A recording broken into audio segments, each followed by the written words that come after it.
Good morning, students.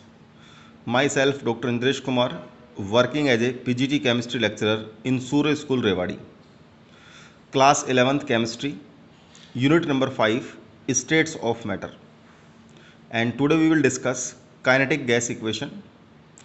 बड़ा इस chapter के अंदर स्टेट्स ऑफ मैटर जो चैप्टर है इसके अंदर अपन ऑलरेडी गैसेस लो डिस्कस कर चुके हैं, आइडियल गैस इक्वेशन डिस्कस कर चुके हैं और कल मैंने आपको काइनेटिक जो मॉलिक्यूलर थ्योरी थी उसकी कुछ इंपॉर्टेंट कंसेप्ट्स बताई थी और आज अपन डिस्कस करेंगे इसका equation type kinetic gas equation का। तो बेटा ये होता है पी वी इक्वल टू होता है 1/3 small m small n c square. यहाँ पर बेटा एम की अपन बात करें तो mass of each molecule of gas है, स्मॉल एन की बात करें तो total number of molecules of gas है और जो सी यहाँ पर है वो रूट मीन स्क्वायर स्पीड है, दैट मीन्स क्या है, वेलोसिटी है। तो अब यहाँ पर अपन टाइप ऑफ वेलोसिटी डिस्कस करेंगे जिसके अंदर मैं 3 पॉइंट आपसे डिस्कस करूँगा। तो सबसे पहला पॉइंट अपन यहाँ पर लेते हैं बेटा रूट मीन स्क्वायर स्पीड। इसको बेटा अपन इंडिकेट करेंगे कैपिटल सी से, ठीक है। तो यहाँ पर जो एन है जो मैंने आपको बताया अभी जस्ट कि total number of molecule of gas है, इसको मैं डिफरेंट वे के अंदर ले रहा हूँ N1 N2 और N3 इस तरीके से V1 V2 और V3। और वी नो दैट जो काइनेटिक एनर्जी होती है वो अपन जानते ही हैं बेटा, वो क्या होता है हाफ एम वी स्क्वायर होता है। तो अगर मैं काइनेटिक एनर्जी N1 मॉलिक्यूल की बात करूँ तो यहाँ पर क्या हो जाएगा half m V M, N1 की बात कर रहे हैं तो half M V1 square N1 हो जाएगा ये सॉरी। इस तरीके से अगर मैं टोटल काइनेटिक एनर्जी की बात करूं किसकी, एन मॉलिक्यूल्स की, तो इसको मैं इंडिकेट करूंगा ई के से। ई उसके नीचे सबस्क्रिप्ट के इक्वल होगा half m v one square n one plus half, ये बेटा ओनली एन वन है ध्यान रखना, इस तरीके से half m v two square n two plus half m v three square n three, ठीक है।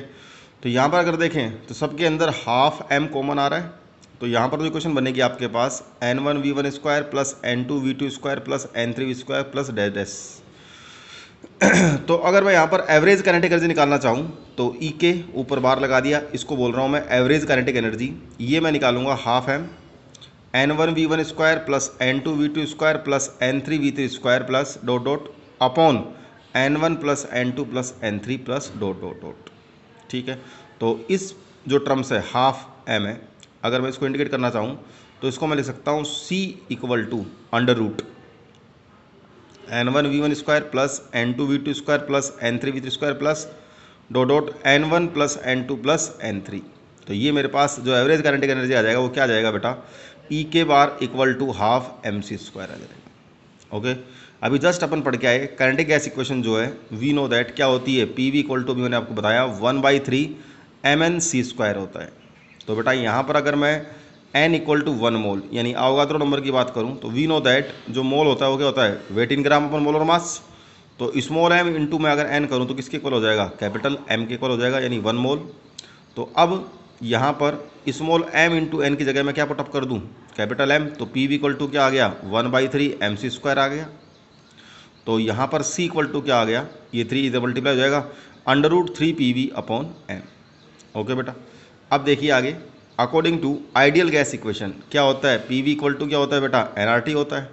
अगर n इक्वल टू 1 मोल है तो पी वी क्या बच जाएगा ओनली RT। ओके, तो यहाँ पर जो C ये पी वी की जगह क्या वैल्यू पुट कर दूंगा मैं RT, तो C equal to under root 3 RT upon m. तो ये मेरे पास पहला पॉइंट आ गया, रूट मीन स्क्वायर स्पीड यानी C की वैल्यू आ गई कितनी होती है under root 3 RT upon m. तो ये टाइप ऑफ वेलोसिटी का पहला पॉइंट था। देखिए सेकंड पॉइंट है एवरेज स्पीड जिसको मैं इंडिकेट कर रहा हूँ C बार से। तो it is average of velocity of all the molecules, it is average of velocity of all the molecules. तो देखिए एवरेज स्पीड का फॉर्मूला अपन क्या काम में लेंगे, ये जो फॉर्मूला अपन काम में लेंगे ये होगा बेटा C bar equal to N1 V1 plus N2 V2 plus N3 V3 plus dot dot dot upon N1 plus N2 plus N3 dot dot. तो C bar equal to formula आ जाएगा आपके पास under root 8 RT upon pi M. ये formula भी आपको direct रखना है, ठीक है। इस तरीके से वेलोसिटी का जो थर्ड टाइप है वो है बेटा मोस्ट प्रोबेबल स्पीड जिसको मैं इंडिकेट कर रहा हूँ C स्टार से। तो 3 पॉइंट अपन ने लिए, एक अपन ने खाली सी लिया जिसकी वैल्यू क्या आई आपके पास √3RT अपॉन कैपिटल एम। एक आपने लिया सी बार जिसकी वैल्यू क्या आई आपके पास √8RT upon pi capital m. और अब अपन ले रहे हैं मोस्ट प्रोबेबल स्पीड जिसको अपन इंडिकेट कर रहे हैं किससे, सी स्टार से। तो देखिए the speed which is possessed by maximum number of molecules in a gas. तो ये जो वैल्यू आएगी आपके पास सी स्टार इक्वल टू होगा sorry √2RT upon capital m. तो अब अपन यहाँ पर अगर इस जो मोस्ट प्रोबेबल स्पीड है इसको अगर अपन with respect to effect of nature of gas और इफेक्ट ऑफ टेम्परेचर के अकॉर्डिंग वेरीज करना चाहें तो देखिए ये फ्रैक्शन ऑफ मॉलिक्यूल्स है और ये मॉलिकुलर स्पीड है। तो यहाँ पर दो आपको पिक्स नज़र आ रही हैं, एक तो ये वाली जो Cl2 के लिए है और एक ये वाली जो N2 के लिए। और इधर एक्स एक्सिस पर क्या लिया आपने, मॉलिकुलर स्पीड। तो आपको ध्यान रखना है जो N2 मॉलिक्यूल है वो लाइटर होगा, तो जो लाइटर मॉलिक्यूल होगा वो फास्टर होगा, move faster than the heavier Cl2 molecule. तो इसलिए किसकी प्रोबेबल स्पीड ज़्यादा हो जाएगी, सो N2 molecule have higher value of most probable speed. तो आपको ध्यान में ये रखना है इसमें। इस तरीके से अगर fraction of molecules effect of temperature की बात करूं, ये मॉलिकुलर स्पीड आ गई। तो यहाँ पर टेम्परेचर मैंने T1 लिया, ये T2 लिया और ये T3 लिया। इधर मॉलिकुलर स्पीड एक्स एक्सिस पर है तो ये C1 स्टार, C2 स्टार और C3 स्टार। तो ध्यान से देखना, इसमें ध्यान रखना जो T3 होगा वो ग्रेटर होगा T2 से और T1 से। तो ये हो गया बेटा इफेक्ट ऑफ टेम्परेचर का। ठीक है, अब तीनों के अंदर अगर अपन रिलेशनशिप की बात करें तो रिलेशनशिप देखें किस किस के अंदर, सी के अंदर, सी बार के अंदर और सी स्टार के अंदर। तो तीनों की वैल्यू अभी जस्ट अपने निकाल के आई, सी स्टार रेशो सी बार रेशो सी। सी स्टार क्या वैल्यू थी, √2RT अपॉन कैपिटल एम। इस तरीके से सी बार क्या वैल्यू थी, √8RT अपॉन पाई एम। इस तरीके से सी की वैल्यू क्या थी बेटा, √3RT अपॉन कैपिटल एम। तो यहाँ पर अगर अपन तीनों में देखें RT upon capital m common हो गया, तो ये अपने पास आ गया। रेशो की बात करें तो √2 रेशो √8 अपॉन पाई √3। तो इनकी वैल्यू अपन निकालें तो 1.414 रेशो 1.595 रेशो 1.732। और बेटा जब इसको आप सोल्व करेंगे तो ये आपके पास आएगा 1 रेशो 1.128 रेशो 1.224। तो एक तरीके से किसकी अगर प्रोबेबल स्पीड देखें अपन यहाँ पर वेलोसिटी का देखें तो सबसे ज़्यादा कौन होगा, सी होगा, रूट मीन स्क्वायर स्पीड। तो सी की वैल्यू कितनी आई आपके पास, 1.224। तो ये रिलेशनशिप बेटा ध्यान रखना इसके अंदर, कई बार ऑब्जेक्टिव टाइप क्वेश्चन में रिलेशन पूछ लेता है आपसे। ठीक है, और ये आज का लास्ट टॉपिक है, relationship between E K bar average kinetic energy and temperature. तो अभी जस्ट अपन काइनेटिक गैस इक्वेशन पहले अपन पढ़ के आए। पी इक्वल टू क्या बताया था मैंने आपको, 1/3 mNc² बताया था। और वहाँ पर बता दिया था मैंने आपको कैपिटल एम इक्वल टू क्या होगा, स्मॉल m इंटू एन, यानी 1 मोल के लिए।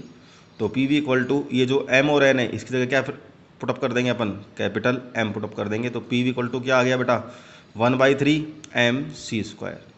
अब इस इक्वेशन को मैं डिवाइड करूँगा और मल्टीप्लाई करूँगा 2 से on RHS right hand side में। तो पी वी इक्वल टू आ गया 2/3 डॉट 1/2 mc²।